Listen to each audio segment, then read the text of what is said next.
मित्रों नमस्कार, मैं आशीष मौर्य।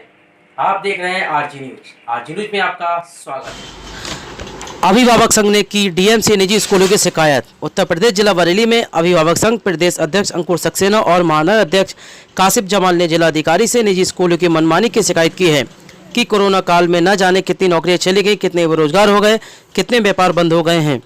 निजी स्कूल फीस को लेकर आज भी छात्रों के अभिभावकों को धमका रहे हैं। छात्र ने 5 जून को हुई शुल्क समिति की बैठक में सभी स्कूलों से खर्च का ब्यौरा मांगा था, जो आज तक नहीं दिया गया है। स्कूल प्रबंधक नाम काटने की धमकी दे रहे हैं।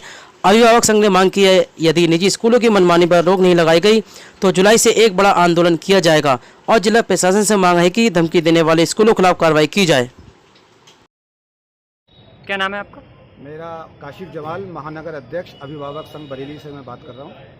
सर आज किस चीज़ का ज्ञापन दिया है? आज हम लोगों ने अपने एसोसिएशन की तरफ से शुल्क समिति की जो 5 जून को बैठक हुई थी और हमने डीआईओ साहब को जो अपना ज्ञापन दिया था उसमें ये डिक्लेयर करवाया था कि आपकी जो मीटिंग है उसमें स्कूल वालों से आप कम से कम उनसे ये पूछें कि उनका जो खर्चे हैं स्कूल के वो हमें खर्चे बताएं अपने, क्योंकि लॉकडाउन के दौरान जो अभी तक जो भी स्कूल चल रहा था उसमें कोई खर्चे तो हुए नहीं है। जैसे कि ट्रांसपोर्टेशन चार्ज है, लैब चार्ज है, कंप्यूटर चार्ज है, डीजल का खर्चा है और तरह के जो खर्चे हैं वो तो अभी हुए नहीं है। लेकिन उसके बाद भी उन्होंने अभी तक अपने स्कूल के खर्चों का ब्यौरा पूरा नहीं दिया है। हमने डीआईओ साहब को आज ज्ञापन देने के लिए 1 बजे का वादा किया था उन्होंने हमसे और 1 बजे का समय भी दिया था।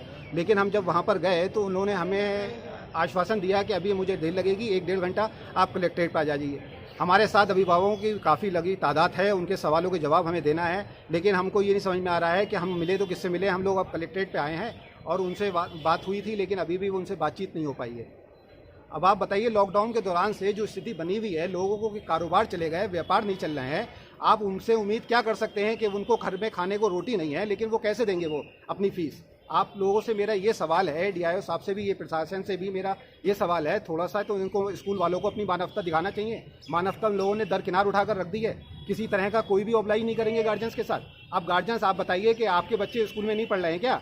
आप लोगों की अगर सरकारी सैलरी आ रही है तो सरकारी सैलरी के लिहाज पे तो आप लोग 10% लोग ऐसे हैं जो अपने स्कूल की फीस दे सकते हैं, बाकी 80% 90% लोग ऐसे हैं जो प्राइवेट जॉब नौकरियां करते हैं, बाकी स्कूल से अपने जो है प्राइवेट सेक्टर में हैं। जो स्कूल में मान लिया आपने अपनी जो सैलरी स्कूल वालों को नहीं दी है, उसमें भी तो स्कूल वाले जो हैं नौकरियां कर रहे हैं, उनको भी आपने बाहर कर दिया है, उनकी भी सैलरी नहीं दे रहे हैं। आप स्कूल वालों से, अभिभावकों से, अपने गार्जियन से उम्मीद करते हैं कि वो स्कूल फीस दें। जिस तरह से उनको आपने अपने स्कूल से बाहर किया है, उनके भी तो बच्चे किसी स्कूल में पढ़ते होंगे, वो अपने स्कूल की फीस कहाँ से देंगे? आप खुद बताइए, कुछ तो मानवता दिखाइए। मेरा सिर्फ इतना ही सवाल है और हमें अब इस बात का फैसला चाहिए कि प्रशासन से या डीआईओ से हमें कहाँ तक, जिला महोदय से भी हमें उम्मीद ये है, एक्सपेक्टेशंस है, वो हमें कहाँ तक इसकी सपोर्ट दे सकते हैं और कहाँ तक इसका जवाब दे सकते हैं। मैं क्या नाम है आपका?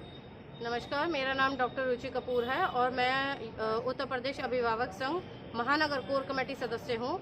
और आज हम लोग जो हैं डीआईओएस साहब से ये जो कोरोना का जो काल चल रहा है, इसमें जो परेशानी इतनी आकर के पड़ी है, उद्योग धंधे, रोजगार, ठेले वाले बेचारे सारे जितने भी भाई बंधु हैं, सब रोजगार सबके ठप पड़ गए हैं। एक पैसे की आमदनी नहीं हो रही है, ऊपर से फीस का उनके ऊपर प्रेशर बन रहा है, चाहे बच्चा किसी भी स्कूल में पढ़ रहा हो। आज तक देखिए कभी ऐसी कोई परेशानी नहीं आकर के पड़ी, पेरेंट्स ने हर दम पर जाकर के बच्चों की फीस भरी है। लेकिन जब इतनी बड़ी बात आकर के पड़ी है तो आप ये बताइए, जब जीरो आमदनी भी नहीं रही है और खर्चे बढ़ते जा रहे हैं तो पेरेंट्स कहाँ से लाएं, पैसा कहाँ से लाएं, जब पैसा मार्केट में है ही नहीं, जब बिल्कुल कमाई नाम की चीज़ है ही नहीं मार्केट में। और ऊपर से इस टाइम पे जब एक साधारण इंसान भी मानवता दिखा रहा है कि पलायन करने वाले मजदूरों को भी रोटी, अपनी में से एक रोटी बांट रहा है, तो क्या ये स्कूलों का फर्ज नहीं बनता कि इतनी बड़ी परेशानी आकर के पड़ी है तो अभिभावकों के साथ, जब कहते हैं कि अभिभावक हमारी स्कूल का एक पार्ट है, they are also the family, तो उनका फर्ज नहीं बनता कि अभिभावकों के साथ में थोड़ी मानवता दिखाई जाए?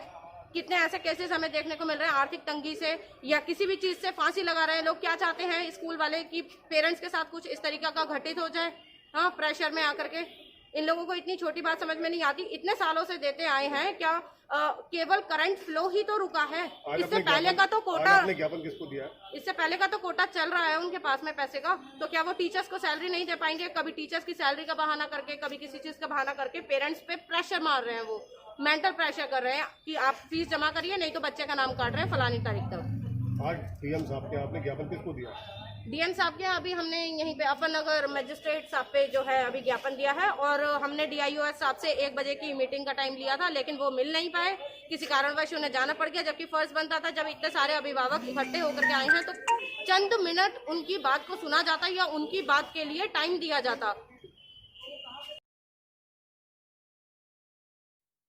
हम सपनों को साकार करते हैं, देते हैं पंख, आपके हौसलों को दिखाते हैं राह, उज्जवल भविष्य की हम रखते हैं अरमानों की नींव शिक्षा की, ख्वाबों को हकीकत बनाने की, राष्ट्रीय चरित्र निर्माण की एकमात्र राह स्वामी विवेकानंद सुभारती विश्वविद्यालय, जहां शिक्षा एक जुनून है, where education is a passion.